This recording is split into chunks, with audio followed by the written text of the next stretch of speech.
BJP ने जो committee बनाई थी डेली वेजर्स के लिए, उसे बने हुए लगभग महीना हो चुका है और उन्हीं नेताओं को शामिल किया गया था यहां पर कि उन्हें जो है डेली वेजर्स के मसले की पूरी नॉलेज है। लेकिन एक महीना होने को आया है, अभी तक कोई पॉजिटिव रिस्पांस छोड़कर कोई इनसे मिलने तक नहीं आया। और यहां पर आपको ये भी बता दें कि आज 160 दिन हो चुके हैं इन्हें धरने पर बैठे हुए, और आज अगर आपको यहां पर देखिए कि पूरी भीड़ दिखाई दे रही है पीएचई डेली वेजर्स की। और ये आपको बता दें कि ये वही लोग हैं जो काफी दिनों से अपनी मांगों को लेकर यहाँ पर हैं और 160 दिन हो चुके हैं। और साथ ही साथ ये बता दें कि इस बार इन्हें रेगुलाइजेशन पॉलिसी चाहिए, नहीं तो ये कोई भी झूठे आश्वासनों से मानने वाले नहीं है। तो इस बार सरकार ये देख ले, या तो घुटने टेक दे सरकार, और यहाँ इस बार जो है इन्होंने ये भी कह दिया है कि इस बार हम वापस जाने के लिए झूठे आश्वासनों से हम मानने वाले नहीं है। तो तमाम महिलाएं भी हैं यहाँ पर, और महिलाएं हैं साथ साथ जिस तरह से बात करते हैं, हर एक जम्मू डिस्ट्रिक्ट से आज डेली वेजर यहां तक पहुंचने की कोशिश की है।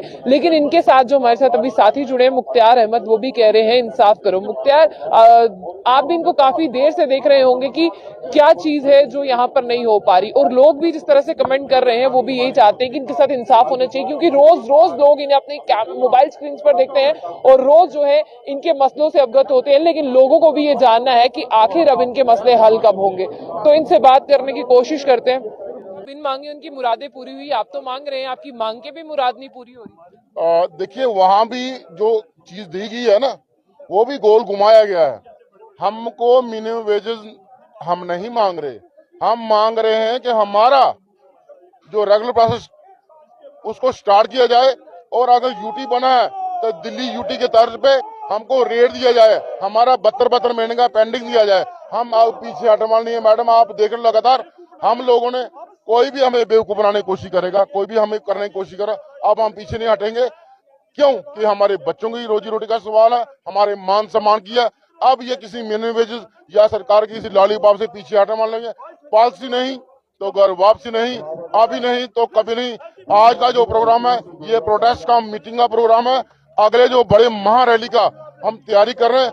अगली महारैली जो होगी पानी बंद के साथ वहां पे आंसू गैस भी सरकार को चलाने पड़ेंगे। अब हम पीछे हटने वाले हैं, किसी भी ऑफिसर के बहकावे में नहीं आएंगे, क्योंकि बार बार हमको बहकाया जाता है, लिंगर ऑन किया जाता है और झूठ बोला जाता है हमसे मीटिंगों के नाम पे। अब कोई पीएचई एम्प्लॉय यूनाइटेड का साथी पीछे हटने वाला नहीं है। आप पॉलिसी लेके जाएंगे या सीने पे गोली खा के जाएंगे, ऐसे पीछे दूसरों की तरह पीछे नहीं हटेंगे।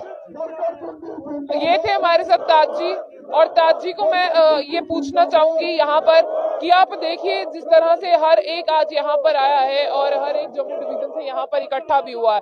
महिलाएं हैं, महिलाओं को भी रोज दिक्कतें होती हैं। सिर्फ SRO 64 की यहाँ पर बात कर रहे हैं, अपनी रेगुलाइजेशन पॉलिसी की बात कर रहे हैं, जिस तरह से आपको ये भी बता दें कि, लेकिन यहाँ पर आपको ये चीजें बताने की कोशिश करेंगे कि सरकार पता नहीं क्यों गहरी नींद में जागी और सरकार उन्हीं को इग्नोर कर रही है जो हमेशा सरकार के काम आते हैं। तो ऐसे में सरकार को कहीं ना कहीं बड़ा खामियाजा ना भुगतना पड़ जाए। सर, आपसे मैं यही जानना चाहूंगी कि आप 160 दिनों से एक धरने पर हैं, लेकिन आपके साथ महिलाएं भी हैं। अगर महिलाओं की बात करें, उन्हें बहुत दिक्कत होती है घर से निकलने में, तब भी वो आई हैं। लेकिन ये सरकार क्यों नहीं जाग रही? और जो नेता है वो आपसे 100 बार मिल चुके हैं आके, उनको आपके मसलों के बारे में पता, फिर बात कहां पे अटकी है? मैम, ये सारी एलजी प्रशासन तो प्लस बीजेपी पार्टी की नालायकी है, जिनकी वजह से हम लोग लगातार 160 दिन से धरने प्रदर्शन पर हैं। आज ये छोटा सा एक कार्यक्रम हमने रखा है। आने वाले दिनों में 22,000 मुलाजिम फिर सड़कों पर उतरेगा। अब सीधी गोली चलेगी, ना कि बोली होगी। अब प्रशासन हमारे ऊपर गोली चलेगा और हम लोग बलिदान देंगे अपना, क्योंकि बड़े साथी मेरे बिना पॉलिसी लिए, बिना कोई बेनिफिट लिए, कुछ सुसाइड करके और कुछ रिटायर हो गए।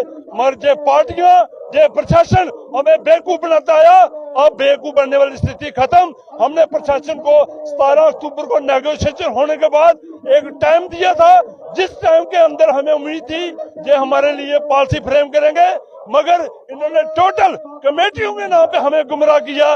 अब वो स्थिति खत्म। अब अगली तैयारी, अगली रणनीति के लिए हम लोग इकट्ठे हुए हैं और आज एक मीटिंग होगी। उसके उपरांत अगले बड़े कार्यक्रम की उसी में घोषणा आने वाले दिनों में आप देखोगे। एक बार जम्मू की सड़कें फिर भरने जा रही हैं, फिर जो प्रशासन, फिर जो उच्च अधिकारी हमारे साथ बात करने आएगा। आपका प्रदर्शन बहुत जोरों पर था। मैं आपको ये भी बता दूं कि आपने वहां पर पानी बंद किया, आपके पास कितने बड़े बड़े ऑफिसर्स पहुंचे, उन्होंने कहा कि आप पानी छोड़ दीजिए, लेकिन बीच में ऐसा क्या हुआ जो आपने इतने उग्र प्रदर्शन को बंद किया और आज आप फिर से वहीं पर आके खड़े हो चुके हैं जहां से आपने शुरू किया था? उसका एक कारण था कार्यक्रम थोड़ा साइलेंट करने का, क्योंकि वर्कर का घर में थोड़ा खेती बाड़ी के समय का मसला था, इस समय दान वगैरह का, उसलिए हमने थोड़ा सा टाइम फ्री रखा था ताकि हमारे जितने भी डेली वेजन है वो अपनी दान फसल इकट्ठा कर लगे, क्योंकि खाना तो घर से है, प्रशासन के ऊपर रहेंगे तो ये तो ना खाना देते हैं, ना पैसे देते हैं, ना वेज, ना पॉलिसी, इसलिए हमने थोड़ा स्लो डाउन रखा था। आज से फिर मेरे सारे लोग, सारे फ्रंट के नेता फिर एक्टिवेट हो गए हैं। आप देख सकते हैं बिलावर से एक टीम हमारी आई है, ऐसे सांबा से, किश्तवाड़ से, डोडा से, अब ये लोग फिर इकट्ठा होने शुरू हो गए हैं। अगले कार्यक्रम की आज कल तक एक बार फिर डेट फाइनल हो जाएगी तो प्रशासन को जवाब देने के लिए फिर मुश्किलात होगी। एक कंपनी बाग हुआ, अगले कंपनी बाग की हमारी तैयारी चल रही है, थोड़े दिनों के अंदर आप देखेंगे एक कंपनी बाग और होने जा रहा है। जहां तक गोली पे बात खत्म होगी तो जहां फिर बोली वाला तो मसला रहा नहीं। अगर फिर से आपने वो सब किया, आपको फिर से कह दिया गया पानी छोड़ दो, क्योंकि मसला तो पानी बंद होने से ही उनको दिक्कत होती है। आप यहाँ पर बैठे रहे, आपसे मिलने कोई नहीं आएगा, आपको देखने कोई नहीं आएगा, पानी बंद होगा तो आपके पास पहुंचेंगे। ये फिलहाल हमने अपने साथियों को सिर्फ बातचीत और अगली कार्रवाई के लिए बुलाया था। आज कोई कार्यक्रम हमारा बड़ा था नहीं, मगर अगला कार्यक्रम रहेगा, मैंने पहले बता दिया। अब बोली वाला सिस्टम खत्म हो गया, अब नेगोशिएशन वाला सिस्टम खत्म हो गया, इनके आश्वासन वाला सिस्टम खत्म हो गया। अब पॉलिसी जहाँ गोली, अगर इनको हमें उठाना होगा तो गोली चलाएंगे, नहीं तो पॉलिसी हाथ में लेके आएंगे। अब धोखेबाजी वाली बात खत्म हो गई। जहाँ मैनिफेस्टो में हमारा नाम रखने वाला सिलसिला खत्म, कोई पार्टी को हम बर्दाश्त करने वाले नहीं। सभी पार्टियों ने हमें बेवकूफ बनाया और मेरे साथियों की बलि ली, इन लोगों ने कत्ल किए हमारे लोगों के। बहुत से साथी मेरे सुसाइड हो गए, बहुत से साथी मेरे मारे गए इस डिपार्टमेंट में सेवा देते देते। मगर ये लोग 20-20 ऊपर बड़ी बड़ी चेयरों पे बैठे हुए लोग 2-2, 5-5 लाख रुपए बेजी ले रहे हमारे बलबूते पे, मगर जब हमारी बारी आती है तो हमें कमेटियों के नाम पे गुमराह किया जाता। अब ये होने वाला नहीं, आज का टाइम और आगे नया कार्यक्रम जो होगा उसमें क्लियर। आपने ये पोस्टर पकड़ा हुआ है, एलजी साहब इंसाफ करो, कितने महीनों से और कितने दिनों से इसी तरह से पोस्टर, यही स्लोगन्स है, क्या एलजी साहब तक आपकी आवाज पहुंची है? क्योंकि आप भी जम्मू का हिस्सा हैं। हाँ, लगता है सर पहुंची होगी, तो हमने इसीलिए ये पोस्टर रखा, हमें इतने दिन हो गए आज जून में, तो उम्मीद करते हैं कि एलजी साहब ये आवाज़ सुनी होगी। बाकी में कुछ कह नहीं। सर, आप क्या कहना चाहेंगे? बार बार आप सब एक ही चीज कहते हैं कि इंसाफ करो, लेकिन आपके साथ इंसाफ हो नहीं पा रहा। आप भी इसी मुल्क का हिस्सा हैं, लेकिन आपको क्यों लगता है कि आपको इस तरह से वंचित रखा जा रहा है? देखो मैडम, पहले तो मैं आपका चैनल का शुक्रिया अदा करता हूं कि आप इस गरीब डेली यूजर की आवाज़ उन आला हुक्मरानों तक पहुंचाते हैं। दूसरा सवाल आपने रहा इंसाफ की, जो एलजी सरकार, जो हमारे पास इस वक्त पोस्टर बना हुआ है, एलजी सरकार इंसाफ करने की बात है। अब इंसाफ आप मैडम हमें ये बताइए कि यहाँ पर जो एलजी बैठे हैं वही तो यहाँ का यूटी को देख रहे हैं, तो हमने तो उसी के पास आवाज पहुंचानी है। तो मसला इस चीज का है कि आवाज का मैडम नहीं है, सवाल ये चीज है कि हमारा कैसे इंसाफ होगा। अब इंसाफ होगा कि आपने देखा होगा कि बीजेपी वालों ने कमेटी बनाई, अब वो कहते हैं कि किसी वक्त वो कहते थे कि ये बैकडोर एंट्री है, किसी वक्त ये कहते हैं कि हमने कमेटी गठन की है।